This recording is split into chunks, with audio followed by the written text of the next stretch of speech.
श्री संतवाणी या आपल्या चॅनलवर आज आपण श्री रामदास स्वामी रचित मारुती स्तोत्रातील मारुती रायाचे वर्णन पाहणार आहोत। कोटीच्या कोटी उड्डाणे झेपावे उत्तरेकडे, मंद्राद्री सारखा द्रोणू क्रोधे उत्पाटीला बळी। तर मारुती स्तोत्राच्या या 9व्या ओळीत रामदास स्वामींनी मारुती रायाच्या विशेष कामगिरीचे वर्णन केलेले आहे। जेव्हा संजीवनी पर्वत आणण्यासाठी मारुती रायाने उड्डाण केले तेव्हा तो उत्तरेकडे झेपावला।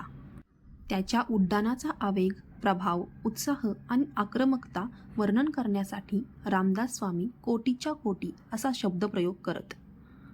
कोटी म्हणजे श्रेष्ठता। मारुती रायाला संजीवनी वनस्पती माहीत नव्हती, त्यातच त्याला पाहून ही वनस्पती अदृश्य झाली। यामुळे तो चिडला आणि त्याने महाप्रचंड मंद्राद्री म्हणजे द्रोणागिरी पर्वतच क्रोधाने उचलून आणला। असे सर्व समस्या निवारण करणारे मारुती स्तोत्र सर्व मराठी भाविकांमध्ये नियमित पठण केल्या जाणाऱ्या प्रमुख स्तोत्रांपैकी एक आहे। जय श्रीराम।